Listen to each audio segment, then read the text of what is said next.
Hey there, fellow movie lovers. Today, we're diving into the world of DIY river stone necklace for amateur rock hounds. This movie is a must-watch for anyone who loves exploring the natural world and creating beautiful jewelry. The film takes us on a journey through the stunning landscapes of the Pacific Northwest, where we're introduced to the art of creating unique river stone necklaces. The movie is filled with captivating footage of the river, the rocks, and the skilled hands of the rock hounds who create these stunning pieces of jewelry. What sets this movie apart is its focus on the process, rather than the final product. It's a celebration of the art of creation, and a reminder that sometimes, the journey is just as important as the destination. So, if you're looking for a movie that's both visually stunning and inspiring, DIY River Stone Necklace for Amateur Rock Hounds is definitely worth a watch. Thanks for tuning in, and don't forget to follow and subscribe for more movie recommendations.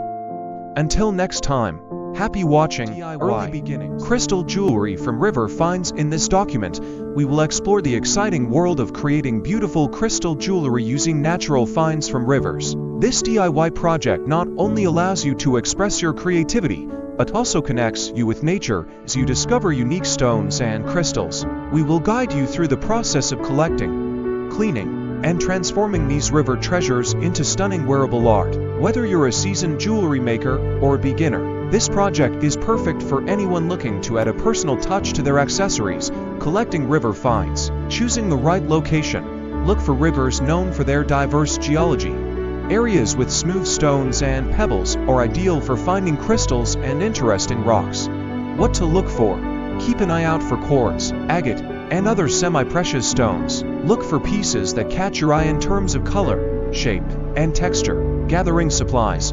Bring along a sturdy bag or container to collect your finds. A small shovel or trowel can also be helpful for digging.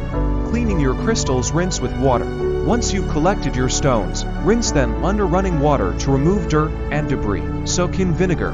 For tougher grime, soak the stones in a mixture of vinegar and water for a few hours. This will help dissolve any mineral deposits. Drying. After cleaning, let your crystals dry completely on a soft cloth. Designing your jewelry. Choosing a style. Decide on the type of jewelry. Do you want to create necklaces, bracelets, or earrings?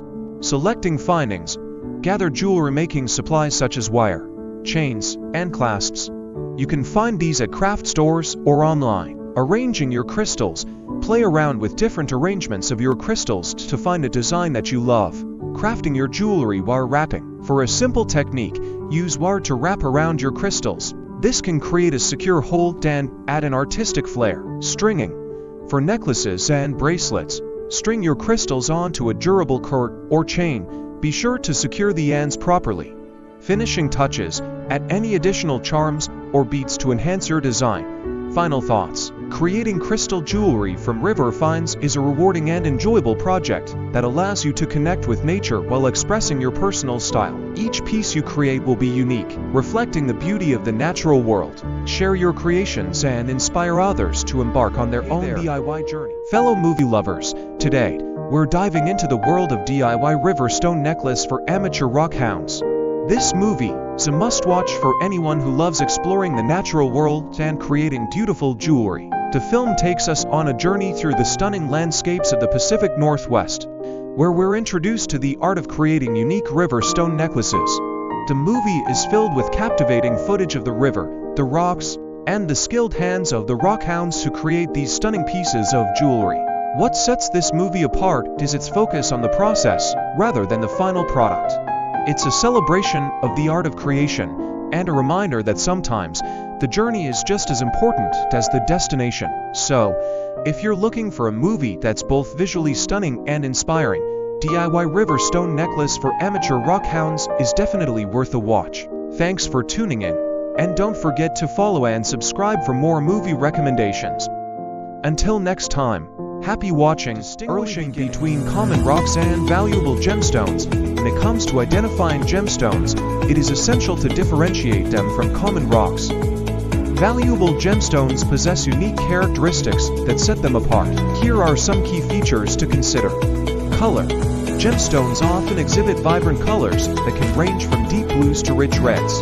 For instance, Sapphires are known for their striking blue hues, while rubies are celebrated for their intense red shades. In contrast, common rocks like granite or basalt typically have muted colors. Clarity.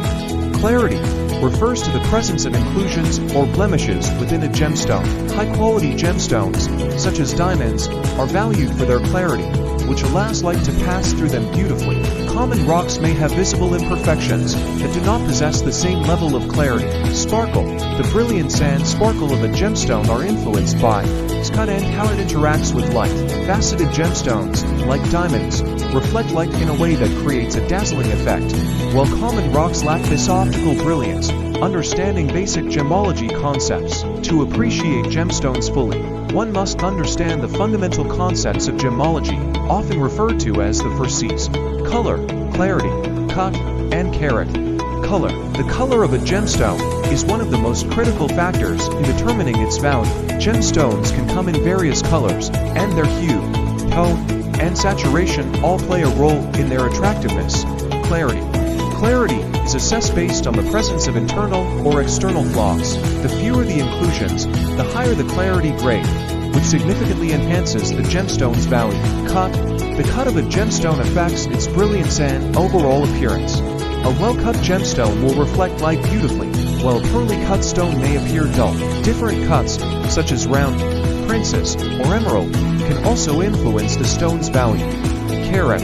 Carat weight measures the size of the gemstone. Larger gemstones are generally more valuable, but this is also influenced by the other Cs. For example, a smaller gemstone with exceptional clarity and color may be worth more than a larger stone with numerous flaws. Using tools to assess gemstone. Evaluate gemstones effectively. Several tools can be employed. Loupe. A loupe is a small magnifying glass that allows for close examination of gemstones. By using a loupe, one can identify inclusions, assess clarity, and examine the overall quality of the stone. Light source. Proper lighting is crucial when evaluating gemstones. Natural light or a specialized gem light can help reveal the true color and brilliance of a gemstone, allowing for a more accurate assessment. Other tools. Additional tools such as a refractometer, which measures the refractive index, and a hardness tester can provide further insights into the gemstone's properties and quality. By utilizing these tools and understanding the key concepts of gemology, anyone can enhance their ability to identify and evaluate gemstones accurately. This knowledge not only enriches the experience of gemstone enthusiasts, but also aids in making informed purchases and investments.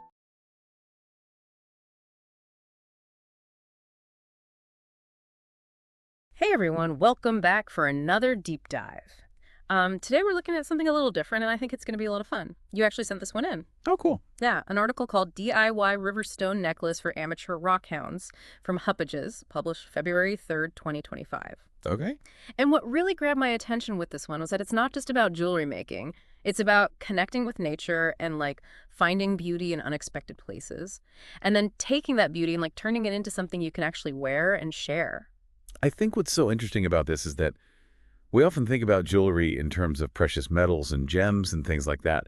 But this is really about finding artistry in nature using readily available materials. Totally. So the article starts off by talking about rockhounding. And I'll admit, when I first heard that word, I kind of pictured, people out west with pickaxes. Right. But the author, who describes herself as an amateur rockhound, she's mainly focused on finding stones for jewelry making. And she makes a point of saying that you can find amazing stones pretty much everywhere. Yeah. She even mentions resources like Rockhounding Near Me and Gator Girl Rocks. I've heard of that one. Yeah. Have you used that one? I haven't personally used it, but I know it's popular. Mm-hmm. It's a great resource, particularly if you're new to rockhounding. Yeah. They give you these state-by-state listings of different places you can go, and they'll even tell you what kinds of stones you might find in different areas. It's a great place to start. Yeah. But with anything you find online, you want to make sure you do your research before you head out. Yeah, definitely don't want to trespass or anything like that. Exactly. Yeah. You want to be respectful of the land and make sure you have permission to collect stones. Right. So, okay, let's talk about river stones. Mm-hmm. Why are they so great for jewelry? The author talks about their smooth texture, their unique shapes, almost like little sculptures made by nature. Yeah, it's the result of years of tumbling and erosion by water. It creates these really beautiful organic forms. She even mentions her personal experience with the Black River in Wisconsin, Okay. where she finds agates, Interesting. which are known for their colorful banding patterns. And those banding patterns are actually formed by layers of different minerals that deposit over time within cavities in the rock. And it's this layering that gives agates their distinctive and often stunning appearance. Oh, cool. And the Black River agates in particular, are those different than agates you might find other places? They tend to have a more vibrant red and orange coloration compared to agates found in other regions, Wow. which makes them really sought after by collectors and jewelry makers. See, this is what I love about these deep dives. I'm learning so much. That's great. And it's really cool that she's finding these beautiful agates in Wisconsin. It really drives home that point that you don't have to live in, specific region to find incredible stones. Absolutely. Every region has its own unique geological history, which contributes to the types of stones you can find. So are there any other interesting stones that are specific to a certain region that you know of? Sure. For example, in the Pacific Northwest, you might find dendritic agates. Dendritic? Now, they have these fern-like patterns created by manganese or iron oxide inclusions. Wow. And in the deserts of the Southwest, you might discover fire agates, Fire agates. known for their iridescent rainbow-like colors caused by the interference of light within their layers. That's incredible. Okay, so let's say you found your perfect river stone. You're ready to make it into some jewelry. The article provides instructions for turning it into a pendant necklace using silicone nylon cord. I noticed she specifically recommends silicone. Is there a reason for that? Well, silicone nylon cord is known for its durability and its soft, smooth texture. Okay. It's also relatively inexpensive and comes in a variety of colors. Okay. But I think what the author is drawn to is the fact that it complements the natural beauty of the stones without being too flashy or distracting. Yeah, It's a subtle choice that allows the stone to be the focal point. I get that. It's like choosing a frame that enhances a painting without stealing the show. Exactly. The article also mentions choosing a stone that's narrower at one end to create a more secure nest for the cord. Right? That's an important tip. The shape of the stone plays a crucial role in how well the pendant will hang. Okay. If the stone is too round or symmetrical, the cord might slip or the pendant might hang unevenly. Oh, I see. By choosing a stone with a slightly tapered shape, you create a natural cradle for the cord, ensuring a more secure and aesthetically pleasing result. Oh, that makes sense. It's all about finding that balance between form and function. And making sure your pendant looks good and stays put.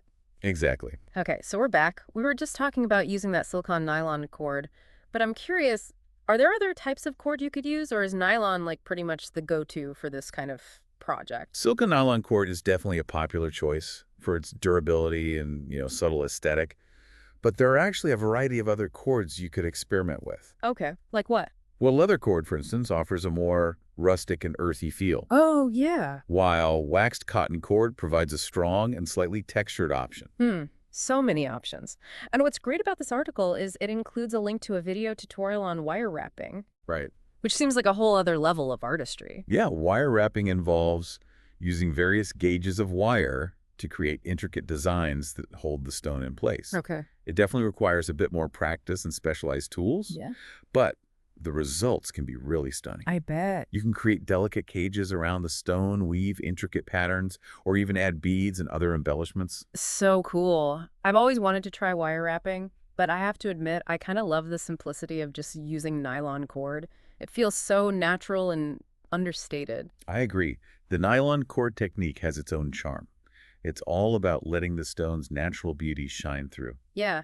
And speaking of letting that natural beauty shine through, the article mentions this clever tip about using clear nail polish Oh, yeah. to enhance the stone's colors and even protect softer stones. The wet look trick. Yes. It's amazing how such a simple technique can make a big difference. It really is. And the article shows like a side-by-side comparison of the stone, dry, wet, and after the nail polish. And it's really striking. What's fascinating is that the clear nail polish not only enhances the colors, Right.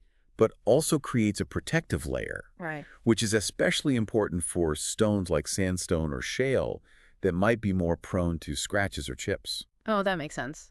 So it's both practical and aesthetically pleasing. Exactly. And that makes me think about the author's decision to use those understated cord colors, Yeah. like brown or black. Mm-hmm.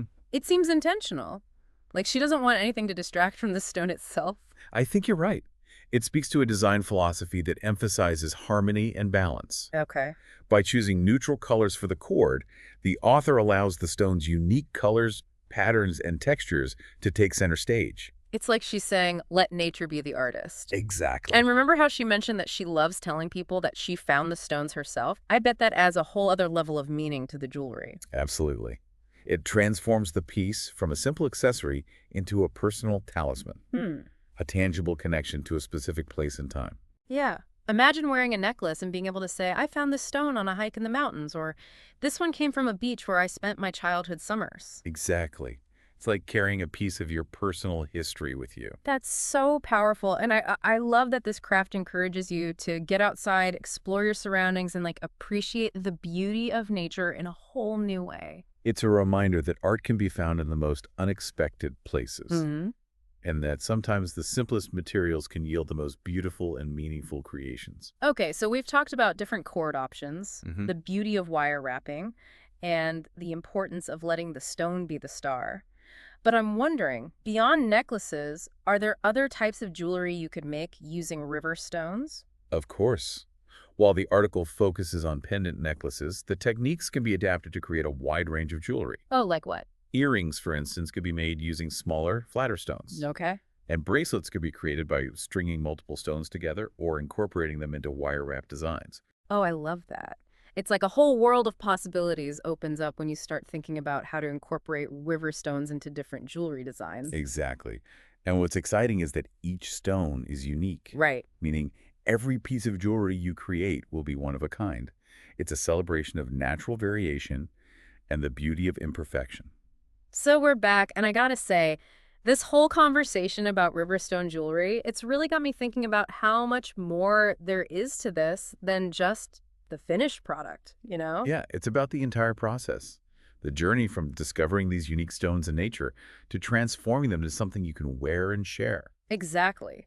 And it's not even just about the actual, the skills of making the jewelry. It seems like there's a really deep emotional connection to this kind of craft. Like, remember how the author talked about how much she loves telling people that she found the stones herself? Right. There's something so special about that personal connection to the materials. You don't get that with mass-produced jewelry. It makes each piece feel so much more authentic and meaningful. And I was also thinking about how the stones themselves already have a story to tell. They've been shaped by nature over time. Each one is like this little reminder of the power of water and erosion. It's true. They're like tiny time capsules, carrying within them the traces of the landscapes they've traveled through. And by turning them into jewelry, we're not just showcasing their beauty, but also preserving a little piece of Earth's history. That's a really cool way to think about it. Do you think that making this kind of jewelry can also be a way of like connecting with nature on a deeper level? Absolutely. It encourages us to slow down, observe our surroundings, and appreciate the beauty of simple natural materials. It's about finding those hidden gems in the everyday and seeing the potential for art in unexpected places. When I first started reading this article, I was really focused on the how-to aspects. But now I'm realizing that it's so much more than that. It's about mindfulness, creativity, and connecting with something bigger than ourselves. Exactly. It's about tapping into that human desire to adorn ourselves with objects that hold meaning and tell a story. In this case, the stories are intertwined with the natural world and our own personal experiences. I think that's a perfect way to wrap up this deep dive. It's been such an interesting journey, from the practical tips on cord types and stone settings to the deeper reflections on art and nature. And it's amazing how such a seemingly simple craft can spark so much exploration and inspiration. So to everyone listening, we hope this deep dive has inspired you to see the world around you in a new light. The next time you're out in nature, take a moment to look at the stones beneath your feet. You might just find a hidden gem waiting to be transformed into something beautiful. And remember, it's not about perfection or following a set of rules. It's about expressing yourself, connecting with nature, and creating something meaningful. That's it for this deep dive. We'll see you next time.